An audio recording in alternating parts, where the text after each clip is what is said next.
کسی گاؤں میں ایک غریب مولوی رہتا تھا۔ وہ اس چھوٹے گاؤں کی اکلوتی مسجد کا امام تھا اور نماز کے علاوہ گاؤں کے بچوں کو قرآن بھی پڑھاتا تھا، جبکہ اس کی بیوی گاؤں کی بچیوں کو مدرسہ پڑھاتی تھی، جس سے ان کا گزر بسر ہو جاتا تھا۔ ان کی ایک بیٹی تھی جو کہ بہت خوبصورت تھی۔ اس کی خوبصورتی کے چرچے دور دور تک پھیلے تھے اور یہی بات گاؤں کے چودھری صاحب کے بیٹے تک پہنچ گئی۔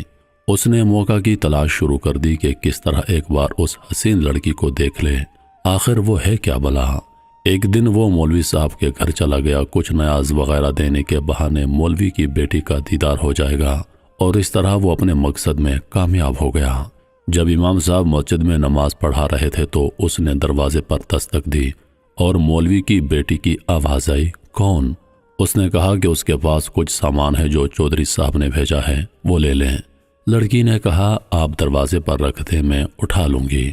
اس نے سامان رکھا اور وہیں انتظار کرنے لگا۔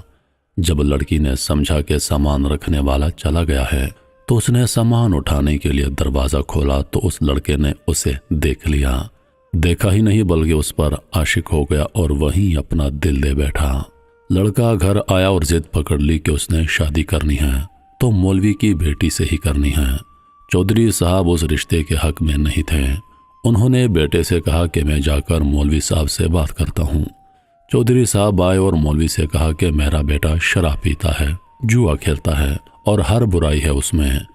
میں اپنے بیٹے کے لیے آپ کی بیٹی کا رشتہ مانگنے آیا ہوں۔ اگر آپ انکار کریں گے تو میں ہنسی خوشی چلا جاؤں گا۔ یہ نہ سوچنا کہ میری ناراضگی آپ کی زندگی میں کوئی خلل ڈالے گی۔ اب ظاہر سی بات ہے مولوی صاحب نے انکار ہی کرنا تھا۔ چودھری صاحب گھر آ گئے اور بیٹے سے کہا کہ مولوی نے انکار کر دیا ہے اور اب دوبارہ کبھی اس گلی سے بھی نہ گزرنا۔ لڑکے کو بہت غصہ آیا کہ اتنی دولت، عزت اور شہرت کے باوجود مولوی نے یہ رشتہ کیسے ٹھکرا دیا۔ میں ضرور انتقام لوں گا، اور اس نے دل میں انتقام کی ٹھان لی۔ ادھر مولوی صاحب کی بیٹی بیمار ہو گئی اور اسے پیٹ میں درد شروع ہو گیا۔ پہلے تو وہ گھریلو ٹوٹکوں سے علاج کرتے رہے، لیکن جب بیٹی کا پیٹ پھولنے لگا تو وہ گاؤں کے واحد حکیم کے پاس چلے گئے۔ اس وقت الٹرا ساؤنڈ وغیرہ اور جدید آلات تو تھے نہیں، لہٰذا حکیم صاحب نے بچی کی نبض چیک کی، پیٹ درد کی شدت کا جانچتے ہوئے بتایا کہ آپ کی بیٹی حاملہ ہے۔ مولوی صاحب کے گھر میں تو جیسے کوہرام برپا ہو گیا، ایک قیامت آن پڑی۔ مولوی نے بیٹی کو بہت مارا پیٹا کہ کس کے ساتھ منہ کالا کروا کر آئی ہے، کس کا بچہ ہے تیرے پیٹ میں۔ ایک دو بار اسے قتل کرنا چاہا لیکن ماں بیچ میں آ گئی۔ اسے یقین تھا کہ اس کی بیٹی بے گناہ ہے۔ وہاں ان کی بیٹی بھی اس امتحان پر اللہ سے امید لگا کر بیٹھ گئی، اب کوئی معجزہ ہی اسے اس ناکردہ گناہ سے نکال سکتا ہے۔ ادھر چودھری کے بیٹے نے جب 2-3 بار مولوی کو بیٹی کے ہمراہ حکیم کے پاس جاتے دیکھا تو حکیم کے پاس چلا گیا۔ تھوڑی سی رقم ادا کی تو حکیم صاحب نے ساری بات اگل دی۔ چودھری کا بیٹا واپس آیا اور گاؤں کے میراثی کو کچھ رقم دے کر سارے گاؤں میں اعلان کروا دیا کہ مولوی کی بیٹی بغیر نکاح کے حاملہ ہو گئی ہے۔ گاؤں کی عورتیں مولوی کے گھر آنے لگیں اور پوچھنے لگیں کہ ایسا کیا ہو گیا ہے کہ بیٹی کو یہ گناہ کرنا پڑا، اس کی شادی کیوں نہ کروا دی، کس کے ساتھ منہ کالا کیا ہے اس نے۔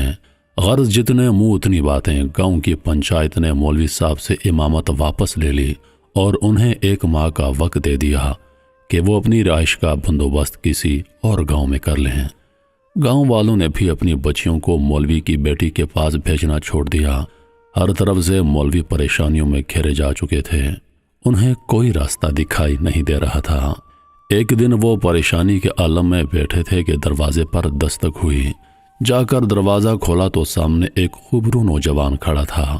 اندر آنے کی اجازت طلب کی تو مولوی صاحب پریشانی کے عالم میں کچھ سوچنے لگے۔